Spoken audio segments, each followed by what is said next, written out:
Imagine a prison where the cells form a perfect circle, all facing a single silent tower in the center. The prisoners inside can never see the guard, but they know the guard can see them at any moment. This isn't a scene from a dystopian novel, it's the Panopticon, a real-life architectural obsession of a man named Jeremy Bentham. In 1928, they actually built one in Cuba, a concrete manifestation of Bentham's singular driving passion: total, ruthless efficiency. He wanted to squeeze the maximum amount of human surveillance out of the smallest possible expenditure of energy. To Bentham, humans weren't mysterious beings with complex souls. We were essentially biological machines driven entirely by two sovereign masters, pleasure and pain.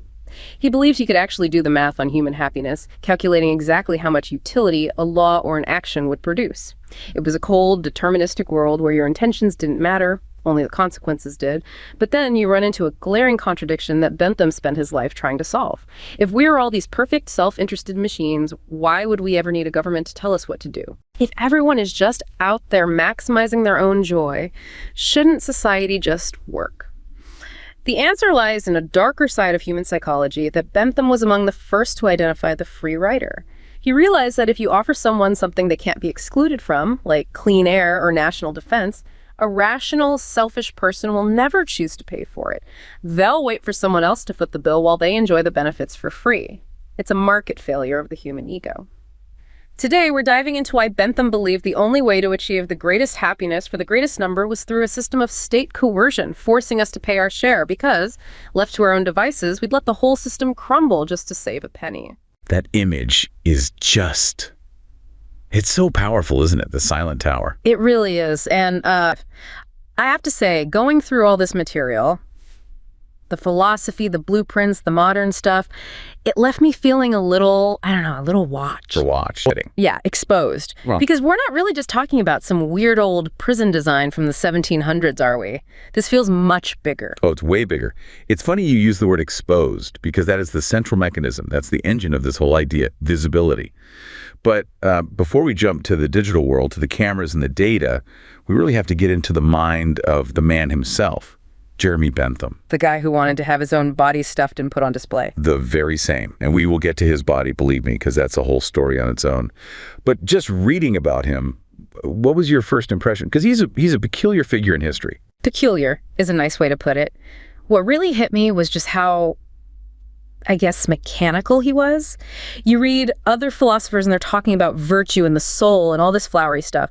Bentham reads like an engineer's manual for a household appliance. He looks at a human being and just sees inputs and outputs, pleasure in, pain out. Exactly. He was an obsessive. He didn't see people in the way we do. Yeah. He saw biological units that needed to be optimized. And he truly believed that with the right environment, the right architecture, you could literally tune these units for maximum efficiency. Tune them like an instrument. More like a machine. If you just adjust the gears correctly, the laws, the punishments, the rewards, you can make the whole social machine run perfectly. And the Panopticon. This prison was his masterpiece. It was his ultimate tuning fork. So let's really get into the nuts and bolts of it. Let's visualize this building because the plans are so simple, but also so creepy. Deceptively simple. Okay, so you have a big circular building on the outside. That's where the cells are. A ring, yeah. And in the very center, there's a tower, the inspection house. But the real trick, the secret sauce, seems to be the lighting. That's what really got me. Absolutely. The lighting is the entire psychological weapon. So think about a traditional dungeon. It's dark, right? The prisoner can hide in the shadows. Bentham completely inverted that. He wanted light. He wanted the cells to be flooded with light. He designed them with a huge window on the outer wall where the sun comes in, and an other window on the inner wall facing the tower. So the prisoner is permanently backlit. They're a silhouette. A perfect silhouette. If you're the inspector in that central tower, you can't miss a single movement. The prisoner is effectively on a stage 24/7, but the tower itself. The tower is dark. Pitch dark. He designed it with these complex blinds, these zigzag passages, so no light from inside the tower could escape. The prisoner stares at the tower and just sees a void, a black hole in the center of their world. So the prisoner has to assume that someone is in there watching, but they can never, ever be sure. And that uncertainty is everything. That is the core of the machine. Bentham had a name for it. He called it apparent omnipresence. Apparent omnipresence. It sounds almost divine. He made that comparison himself. The inspector is like a god, Unseen, but potentially all-seeing. Now, think about it from a purely practical economic point of view. Bentham was obsessed with efficiency, remember. Right. Is it efficient to hire one guard for every single prisoner? No, that's incredibly expensive. You need a whole army of guards. Exactly. And even then, a human guard gets tired. They blink, they look away. They can't possibly watch 500 cells at the exact same moment. Physical surveillance has a hard limit, but psychological surveillance, That's infinite. that's infinite. Because if I'm a prisoner and I look at that dark tower, I have to operate on the assumption that the guard is looking directly at me right now, this very second. Even if he's not. Even if he's asleep or having lunch. It doesn't matter what he's actually doing. The risk of getting caught, too high. The possibility of being watched becomes just as powerful as the certainty of being watched. So you start to police yourself. And this is the critical shift for our whole conversation today. In the old world, power was what you might call coercion by chains. It was heavy-handed, it was physical, it was guards with clubs, thick walls, iron shackles. It took a lot of energy. A huge amount of energy. Bentham's genius, or his curse, was to invent coercion by mind. The prisoner, he wrote, becomes the principle of their own subjection. Guys, The prisoner becomes the principle of their own subjection. You don't need the guard screaming at you to behave anymore. You scream at yourself, inside your own head. The eye of the tower becomes your own conscience. You have internalized the guard. that is profoundly disturbing. It sounds like a form of psychological torture. It's weaponized anxiety, absolutely. But here's the wild part. Bentham didn't see this as some evil dystopian tool. He thought this was a benevolent act. He thought he was helping people. How on earth could living in a state of constant paranoia be helpful? Because it would make them good. In his view, a criminal or a lazy person or someone deemed mad was just a malfunctioning machine. The Panopticon was a tool to fix them. His phrase was that it was a machine for grinding rogues honest. Grinding them honest. Wow. You put the malfunctioning part into the machine, you turn the crank of constant surveillance, and a productive, happy citizen comes out the other side. And he didn't just want this for criminals, did he? The sources are clear this was a much bigger project for him. No, that's the part people often miss. He pitched this design for literally everything. Schools, A panopticon for children. hospitals, to make sure patients followed doctor's orders, factories, to maximize worker output, asylums, or madhouses, as he called them. I'm just picturing a kindergarten panopticon now. The teacher sitting silently in the dark tower, watching all the 5-year-olds in their backlit playpens. It's horrifying. It sounds like a horror movie. But, think about a modern open-plan office. Where does the manager usually sit? In a glass-walled office in the middle of the floor. Exactly. Or a casino floor with the eye-in-the-sky cameras. We've built versions of this everywhere. We just don't call them panopticons. Point. But there was a detail in the research about where this idea even came from. We think of Jeremy Bentham, the London philosopher, but it didn't actually start with him, did it? This is a fascinating bit of history. The idea actually came from his brother, Samuel Bentham. And he was where? He was in Russia. What was he doing there? He was an engineer, a kind of fixer, working for Prince Potemkin. Yes, the guy famous for the fake Potemkin villages. And Samuel was tasked with managing a massive shipyard, staffed almost entirely with unskilled, illiterate Russian serfs. So not prisoners, but effectively forced labor. And he had the exact same efficiency problem. How do you make hundreds of men work hard when you can't possibly watch all of them at once? The moment you turn your back, they put down their hammer. So he built the tower. He came up with a central inspection house idea for the factory floor. It was about maximizing productivity. It was an industrial design before it was ever a penal one. Jeremy just saw his brother's schematics and had a light bulb moment. He realized this principle could be applied to society as a whole. That context makes it feel even colder. It's not about reforming souls, it's about maximizing output. Well, for Bentham, those two things were one and the same. And that brings us perfectly to the software that runs on this architectural hardware. We have to talk about the philosophy. The mess. The so-called Felicific Calculus. Even the name is intimidating. Felicific. That just means happiness making, right? Yes, from the Latin word for happy, Felix. And this calculus is the key to understanding why Bentham thought it was morally acceptable to treat people like cogs in a machine. It all comes back to those two sovereign masters you mentioned in the intro. Pleasure and pain. Pleasure and pain. Now let me ask you a question. Do you believe you have free will?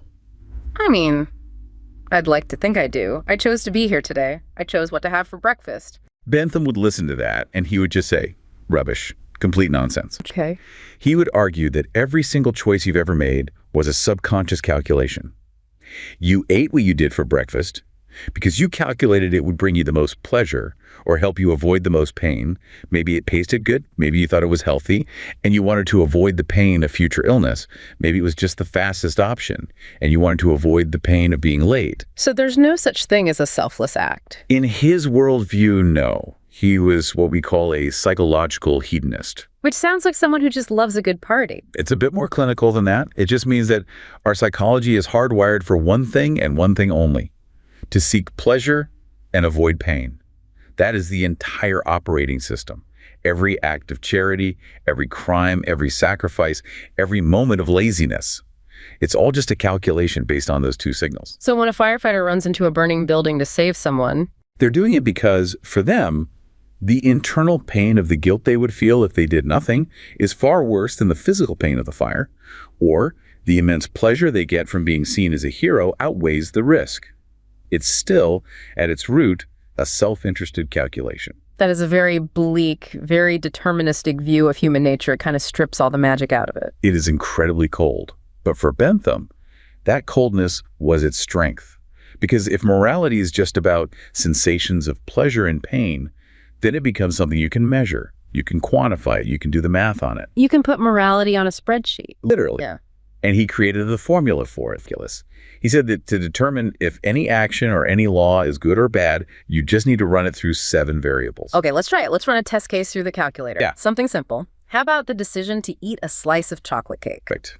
Okay, variable number 1 is intensity. How strong is the pleasure? With chocolate cake, high. A 10 out of 10 on the intensity scale. Good. Variable 2, duration. How long will that intense pleasure last? Oh, maybe 5 minutes while I'm eating it, so pretty low on duration. Right. Variable 3, certainty. How likely is it that the pleasure will actually occur? With cake, it's pretty certain. Barring some disaster, if I decide to eat it, the pleasure will happen. Okay, now variable 4. This is the one that explains almost all of modern life's problems. Propinquity. Propinquity. It means nearness or closeness in time. Exactly. How soon will the pleasure happen? The pleasure of the cake is immediate. High propinquity. Now, what's the corresponding pain of eating the cake? Gaining weight, maybe feeling unhealthy. And when does that pain happen? Weeks from now, months, years. It's way off in the future. Low propinquity. And this, Bentham said, is the fundamental bug in the human machine. We are myopic. We are terrible at long-term thinking. We will almost always choose a small, immediate pleasure over a massive, distant one. The donut today is worth more than the beach body in 6 months. Example, it explains credit card debt, procrastination, addiction, anything where we trade future happiness for present comfort. We are just bad calculators of our own utility. And this is where the government or the Panopticon has to step in. It has to. Because if we can't be trusted to make the right long-term choice, the state has to adjust the math for us. It has to create an immediate pain to counteract our desire for an immediate pleasure. Like a speeding ticket. My desire to get home fast, high propinquity is countered by the immediate pain of a fine from a speed camera. Exactly. The camera hacks the propinquity variable. It makes the consequences of your actions feel immediate, not distant. Okay, so we have intensity, duration, certainty, and propinquity. What are the last 3? Number 5 is fecundity. Fecundity. Sounds like fertility. It means the chance that this pleasure will lead to more pleasures down the line. For example, studying for an exam is painful now, but it has high fecundity because it can lead to a good job, which leads to more money and security. The chocolate cake has very low fecundity. It doesn't lead to anything but a brief sugar rush. And that's related to number 6, which is purity. Right. How free of pain is this pleasure? Is it pure pleasure or is it mixed with a downside? The cake is impure because the pleasure is followed by the pain of a sugar crash or guilt. Listening to your favorite song is a relatively pure pleasure. Okay, and the last one seems like the most important for politics. Extents. How many people are affected by the action? This is what turns his personal psychology into a system of government. The greatest happiness for the greatest number. The government's job is to run every law through this final variable. If a new factory pollutes a river, it might bring intense pleasure to the owner, profits, but it brings small pains to thousands of people downstream. The extent variable says, shut down the factory. For me, who gets to define happiness? Because what makes me happy, say, reading a complex history book, might be totally different from what makes someone else happy. You're touching on the biggest criticism of Bentham's work. But his own answer was shockingly simple. What was it? To him, all pleasures are equal. Hey. I'm completely serious. He had a famous quote, "Prejudice apart, the game of pushpin is of equal value with the arts and sciences of music and poetry." Pushpin. Yeah. It was a simple pub game, like checkers or tiddlywinks. He was making a radical point. Stop being an elitist snob. If a simple game gives one person 10 units of pleasure and a complex poem gives a professor 10 units of pleasure, then morally those two activities are identical. That just feels intuitively wrong. It feels like some pleasures are higher or better than others. His student, John Stuart Mill, he rejected this, right? Mill couldn't stand it. He thought it was a philosophy fit for animals. Mill is the one who said, "It is better to be a human being dissatisfied than a pig satisfied." He wanted to introduce the idea of quality of pleasure, but for Bentham, it was pure quantity, volume over everything. It's a very modern idea in a way. It's the logic of the algorithm. It's exactly the logic of the algorithm. The YouTube algorithm doesn't care if you're watching a Nobel Prize lecture or a video of someone falling down the stairs. It only cares about one thing: how long you watch. It's measuring the quantity of pleasure, not the quality. Bentham would have seen the internet and thought, I was right. And that's the perfect bridge, really, because we've laid out the two pieces. We have the architecture of the Panopticon, the tower, the light, the mental prison, and we have its philosophical engine, the Felicific Calculus. But the actual brick-and-mortar Panopticons, they mostly failed. They weren't really built. The physical ones, you're right. The idea was too strange, too expensive at the time. But the idea itself didn't die. It just went dormant, and then it got uploaded. It went digital. And this is where it gets really chilling. Because if you put on Bentham's glasses and look at the world we live in now, you realize we're all living inside a panopticon, far more perfect and efficient than he could have ever dreamed of. I keep coming back to that story from the research about the data analyst in London. That really made this concrete for me. Can you walk us through his realization? He's sitting at his desk looking at citywide metadata. Right. So he's not seeing people. He's seeing their digital shadows, Yeah. traffic patterns, GPS data, credit card transactions, tax filings, social media check-ins, just endless streams of data. The city's nervous system. Exactly. And he has this epiphany. He realizes he's not looking at a spreadsheet. He's looking at the walls of an invisible prison. A wall is something that constrains your behavior. It limits where you can go. Well, this data does the same thing. He gives the example of driving his car. He gets the urge to speed, that egoistic impulse for the immediate pleasure of getting home faster. The propinquity bug. But he doesn't speed. Yeah. And not because he sees a police car. He doesn't speed because he knows his phone's GPS is tracking him. He knows there are cameras that automatically scan license plates. He knows his car insurance company might be monitoring his driving habits through an app to set his rates. The tower is everywhere and nowhere. It's invisible. The system has become the inspector. And he used this word that really creeped me out. He said he felt like he was being optimized. Optimized, like a piece of software. Like his desire for personal freedom to speed was just a bug in the social code. And the system, with its automated fines and notifications, was just patching that bug to make the whole network run more smoothly. So in this digital panopticon, our very humanity, our impulses are treated as errors to be corrected. To a utilitarian state, that's precisely what they are. If your individual pleasure-seeking creates a risk for the collective, if your speeding could cause an accident, then your freedom is a net loss for the system. It needs to be engineered out. This leads to that concept from the sources, the chilling effect. Yes. This is a well-documented phenomenon. We saw it in a huge way after the Edward Snowden revelations. Absolutely. When people learned that the NSA and other agencies were essentially recording all internet traffic, there was a massive, measurable change in behavior. Online searches for politically sensitive terms, things like Al-Qaeda, dirty bomb, anarchism, they plummeted. Even for people who were just curious, like students or journalists. It didn't matter because people internalized the guard. They started thinking, okay, I'm just writing a history paper, but what if searching this term pushed my name on some list in a server farm in Utah? What if it affects my ability to fly next year? So it's better to just not know, to not be curious. Better to just stick to the safe, approved topics. Sure. You normalize your own behavior to fit what you think the algorithm wants to see. And that is the ultimate triumph of panopticism, when you don't even need the inspector anymore because every citizen has become their own jailer.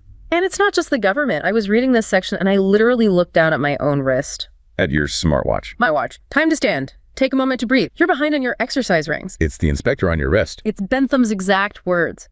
Morals reformed, health preserved. But instead of a warden yelling at me, it's a gentle haptic buzz that I paid $400 for. You willingly bought your own Panopticon. Did.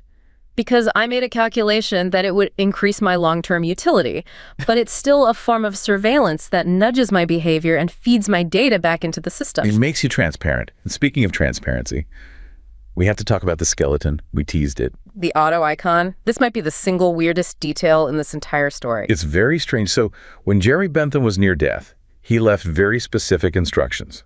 He did not want to be buried. He thought it was a waste of space and resources. Inefficient. He wanted his body preserved, dressed in his own clothes, and put on display in a glass case as what he called an auto icon, a self-image to inspire future generations. And he's still there. At the University College London, you can go see him. Yeah, well, it's his actual skeleton in the case, wearing his clothes.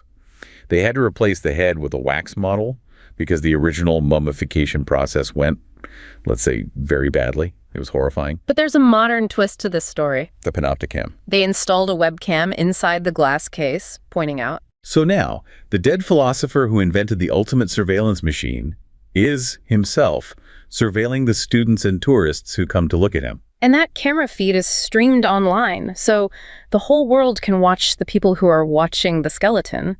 The observer becomes the observed. It's the perfect circular metaphor for our age. We gawk at the past thinking we are in control, while the system quietly records our faces and adds our data to the ever-growing tower. Wow. Okay, I think I need to pivot for a second because that is a heavy, heavy concept. But the research applied these ideas to a place I absolutely did not expect. Yes, the dating thread. The market failure of romance. This is when we take Bentham out of the prison and put him on a dating app. Which seems like a terrible idea. The logic, however, is scarily consistent. We're applying Bentham's theory of the free rider problem to the modern sexual marketplace. Okay, so let's set this up. The basic premise of the argument is that modern dating has become a kind of unregulated market. Yes. You have buyers and sellers, supply and demand, and the product being exchanged is intimacy, sex, companionship, validation, and potentially long-term partnership. And the argument we looked at claimed this market is currently collapsing because of a massive free rider problem. Again. A free rider is someone who enjoys the benefits of a public good without contributing to the cost of maintaining it. The classic example is someone who wants clean air but doesn't want to pay taxes for environmental protection. So how does that translate to dating? The argument is that many people in the modern market are acting as pure, rational, Benthamite egoists. They want to consume the goods of a relationship, the pleasure, the fun, the sex, the emotional support. But they want to avoid paying the tax. And in a relationship, the tax is commitment. The tax is emotional labor, sacrifice, and most importantly, the restriction of your future options. When you commit to one person, you are paying by giving up the potential to be with anyone else. That is a significant economic cost. So the purely utilitarian dater asks themselves, how can I get all the relationship benefits for free? How can I get the pleasure without the pain of commitment?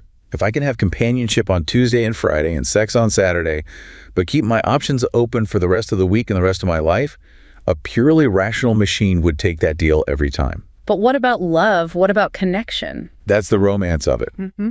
But we're putting on the cold, hard, amoral Bentham goggles. Yeah. From his perspective, voluntarily taking on the debt of monogamous commitment is irrational if you can get the benefits without it. So you free ride, you extract as much value as you can from a partner until it's no longer convenient or exciting, and then you move on to the next one. And if a critical mass of people in the market start behaving that way, the entire system breaks down. You get what people describe as the dating apocalypse, a chaotic churn of short-term situationships, ghosting, and a general lack of trust. No one is willing to pay the long-term tax of building something stable, so nothing stable gets built. It is a perfect example of a market failure of the human ego. The sum of all these individually rational short-term decisions is a collective state of misery and loneliness. So if this is human nature, how did society ever function? People have been forming stable families for thousands of years. We function by using the Panopticon's principles. Coercion. Coercion. You can't force people to love each other. No, but you can force them into a binding contract. Historically, society, through religion, law, and culture, recognized that leaving mating up to pure individual choice was a recipe for chaos. So it created huge artificial costs for free riding. What kind of cost? Massive social shame, the destruction of your reputation, the concept of honor, strict divorce laws that made leaving a marriage financially ruinous, family pressure. So if a man wanted to leave his wife and children to free ride society, would step in and make the pain of doing so immense. It would tilt the math. It would make the artificial pain of social ostracism and financial penalty greater than the pleasure of new romantic freedom. Marriage, from this cold perspective, wasn't just a sacrament of love. It was a state-enforced regulatory system designed to solve a free rider problem. And the argument is that now, in the modern world, we've dismantled most of that system. Divorce is easy. Social shame is largely gone. The external panopticon has been torn down. And as a result, we're seeing the raw, unfiltered biological calculus play out. Without the inspector in the tower, the prisoners are running wild. That is an incredibly cynical take on modern love. Bentham was not a romantic. He was a systems engineer. He would look at the chaos of modern dating, and he wouldn't be surprised at all. He'd just say, see, what did you expect? The machine needs a governor. And this conflict, this tension between our individual biological drives and the needs of a stable society, that's the absolute core of his whole political philosophy, isn't it? It is the fundamental problem he spent his life trying to solve. It's the structural conflict between our biological determinism as individuals and the utilitarian social engineering required for the survival of the group. Let's unpack that with the final scenario from the research. The sociobiology scenario, the lifeboat problem. Right. So you have a small, isolated community facing a crisis, a severe water shortage. If they don't manage it perfectly, everyone dies. The stakes are as high as they can get. In this community, you have a father with a small child. His biology, his DNA, his deepest programming is screaming one thing at him. Save your child. Protect your genetic legacy. It's pure egoism in the biological sense. He's not evil. He's just a mammal trying to pass on his genes. He wants to hoard water for his family. But then you have the state or the community leader who has to look at the bigger picture. They have to do the math. And the math says what? The math says there is one person in the community who is indispensable. The water filtration engineer. She's the only one who knows how to keep the system running. If she dies of thirst, everyone dies. The father, the child, everyone. So from a purely utilitarian standpoint, the water has to go to the engineer. The engineer's survival has a vastly higher fecundity and extent score. Her life produces more life. So you have this brutal conflict, the father's biological imperative versus the state's mathematical imperative.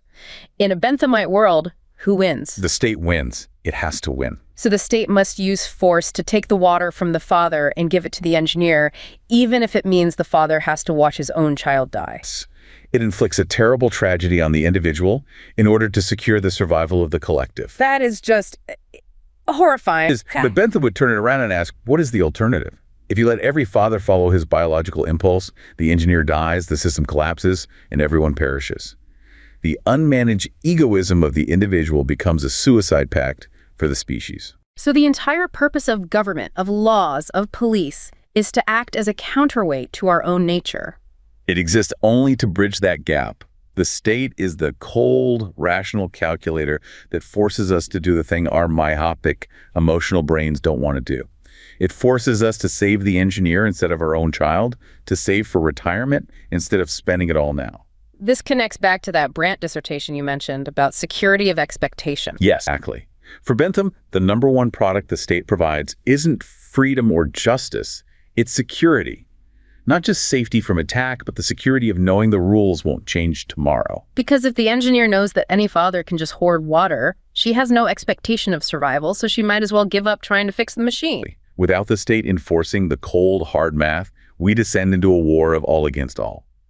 You can't have prosperity, you can't have abundance, you can't have civilization without that security of expectation. So law isn't about morality, it's just pain management on a society-wide scale. It's just adding artificial weights to the scales of our internal calculus.